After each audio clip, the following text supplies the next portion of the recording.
या ठिकाणी आलेल्या आमच्या लॉंग मार्चचं ज्या पद्धतीनं या शहरातील सर्व समाजाच्या लोकांनी स्वागत केलं त्याबद्दल त्या सर्व लासूरकरवासियांचे आशिष वाकोडे यांच्या वतीने मी या ठिकाणी जाहीर आभार व्यक्त करतो की अतिशय सुंदर असं तुम्ही आमचं काल राहण्याची सोय केली, काल रात्री जेवणाची सोय केली, आज सकाळी चहा पाणी नाश्त्याची सुद्धा सोय केली। त्याच्यानं तुमच्या सर्वांचे या ठिकाणी मी आभार व्यक्त करतो। 17 तारखेला परभणी येथून मुंबईच्या दिशेने निघालेला लॉंग मार्च आदरणीय आशिष वाकोडे यांच्या नेतृत्वात निघालेला हा लॉंग मार्च, या लॉंग मार्चमध्ये आम्हा सर्वांना मार्गदर्शन करण्यासाठी आदरणीय भीमरावदादा हत्तीआंबेरे, आमचे सह्याद्रीचा वाघ आमची बुलंदतोप सुधीर भैया साळवे, विश्वजित वाघमारे, महिलांचे प्रतिनिधी करणारे आमच्या भराडे आई, निसर्गनाई, उपस्थित सर्व या गावचे गावकरी यांना सर्वांना माझा या ठिकाणी क्रांतिकारी जय भीम। 17 तारखेला लॉंग मार्च निघाला आणि आज लासूर या ठिकाणी आलाय। आम्ही का लॉंग मार्च काढत आहोत हे 2 मिनिटांमध्ये तुम्हाला सांगतो। 10 डिसेंबर 2024 ला परभणीमध्ये संविधान शिल्पाची विठंबना झाली आणि संपूर्ण महाराष्ट्रात त्याचे पडसाद उमटले। 11 डिसेंबरला बंदचं आयोजन केल्यानंतर त्या ठिकाणी दंगल सदृश्य परिस्थिती निर्माण झाली आणि पोलिसांनी बळाचा वापर करून अनेक भीमसैनिक ज्या आमच्या माता बहिणी आहेत, जे आमचे तरुण मित्र आहेत, त्यांना त्या ठिकाणी मारण्याचं काम केलं। त्यामध्ये सोमनाथ सूर्यवंशी यांची त्या मारहाणीमध्ये हत्या झाली आणि त्या परिस्थितीला वाकोडे साहेबांच्या मरणाला जे कारणीभूत आहेत त्या पोलिसांनी सुद्धा त्या ठिकाणी वाकोडे साहेबांच्या मरणाला कारणीभूत झालेले आहेत। त्यांच्या न्यायासाठी आम्ही मुंबईच्या दिशेने निघालो। त्या ठिकाणी नुसतं आम्ही आणि विजय वाकोडे यांनाच न्याय मिळवण्यासाठी आम्ही मुंबईच्या दिशेने जात नाहीत, तर बीडमध्ये ज्या संतोष देशमुखची निर्गुण हत्या केली त्याला सुद्धा न्याय मिळण्यासाठी आम्ही या ठिकाणी लॉंग मार्च काढत आहोत।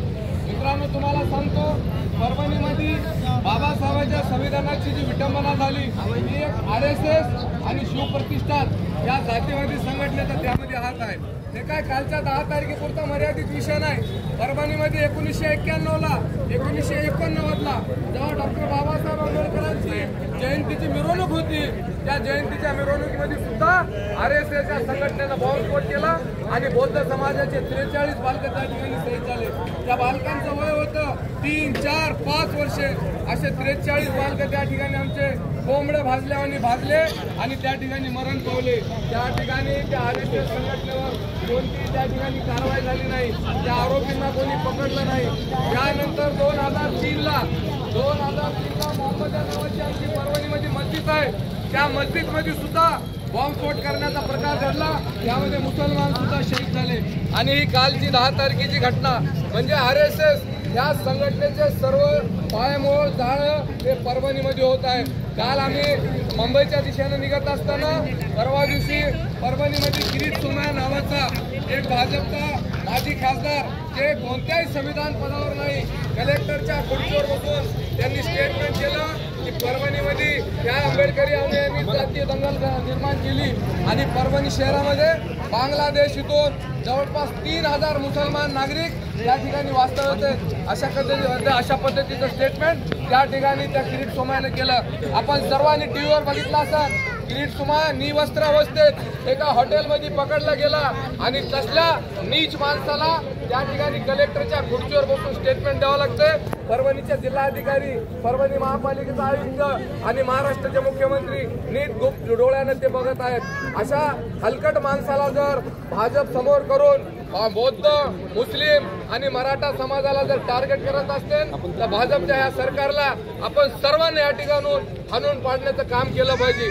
तुम्हाला सांगतो, बांगलादेशमध्ये ज्या पद्धतीनं त्या ठिकाणच्या पंतप्रधानाने विद्यार्थ्यांचं आंदोलन या ठिकाणी हलकं घेतलं आणि इतकं मोठा त्या ठिकाणी आंदोलन उभं राहिलं, बांगलादेशच्या पंतप्रधानाला देश सोडून जावं लागलं। मला सांगायला तुम्हाला अभिमान वाटेल, बांगलादेशच्या पंतप्रधानाला भारतामध्ये फक्त संविधान बाबासाहेबांचं म्हणून त्या ठिकाणी सहारा मिळाला, त्याला पनाह मिळाली, पण हे जर आशिष वाकोडेच्या नेतृत्वात निघालेलं आंदोलन देवेंद्र फडणवीस आणि नरेंद्र मोदींचं तर हे आंदोलन मुंबईपर्यंत पोहोचताना इतकं तीव्र होईल आणि भारताच्या पंतप्रधानाला देश सोडून जायची वेळ येईल। परंतु मला त्या ठिकाणी सांगा वाटतं की पंतप्रधानाला या देशामध्ये या जगामध्ये कुठेही सहारा मिळणार नाही, कारण पृथ्वीवर फक्त मुस्लिम, बौद्ध आणि ख्रिश्चनाचे देश आहेत। त्या ठिकाणी हिंदू एक बी देश नसल्यामुळं पंतप्रधानाला त्या ठिकाणी सहारा मिळणार नाही। म्हणून देवेंद्र फडणवीस आणि नरेंद्र मोदी यांना माझी विनंती आहे की वेळीच आशिष वाकोडेच्या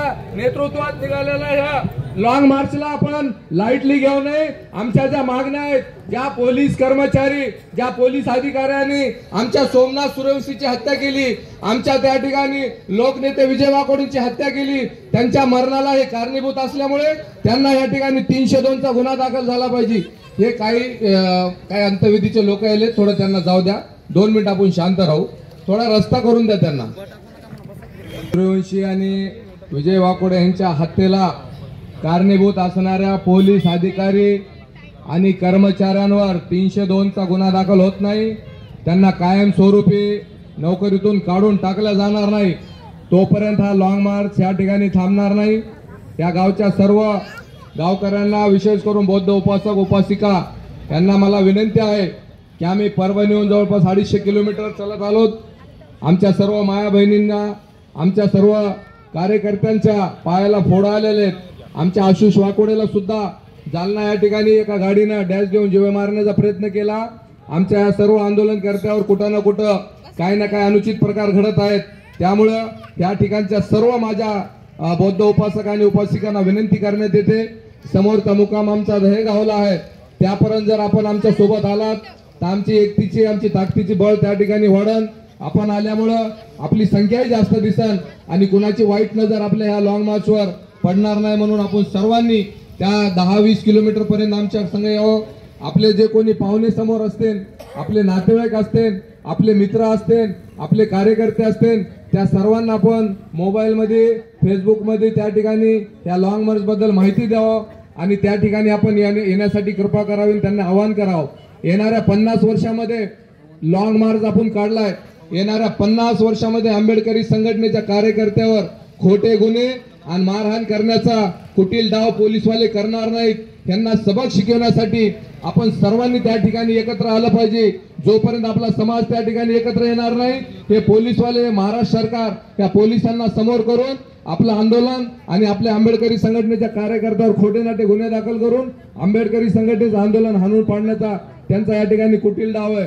बौद्ध आणि मुस्लिम समाजावर फार मोठ्या प्रमाणामध्ये मनुवादी मोदी आणि देवेंद्र फडणवीस सरकार या ठिकाणी अन्याय अत्याचार करत आहे। म्हणून सर्व माझ्या मुस्लिम बांधवांना सुद्धा विनंती आहे की आपण या लॉंग मार्च मध्ये आम्हाला या ठिकाणी सहकार्य करावं। त्या ठिकाणी माननीय मनोजदादा जरांगे यांनी सुद्धा सर्व मराठा बांधवांना या ठिकाणी आवाहन केले की आपण या लॉंग मार्चला मदत केली पाहिजे। म्हणून मी सर्व मनोजदादा जरांगे आणि त्यांच्या कार्यकर्ते सुद्धा या ठिकाणी आभार व्यक्त करतो आणि आपण जास्तीत जास्त संख्येनं या लॉंग मार्च मध्ये सामील व्हावं एवढी विनंती करतो। आणि परत एकदा सर्व गावकऱ्यांचं मी या ठिकाणी आभार आणि अभिनंदन करतो की अतिशय सुंदर पद्धतीने आपण आपलं आमचं या ठिकाणी नियोजन केलं। विशेष करून या गावच्या सरपंच ताईचं सुद्धा मी या ठिकाणी अभिनंदन करतो। धन्यवाद।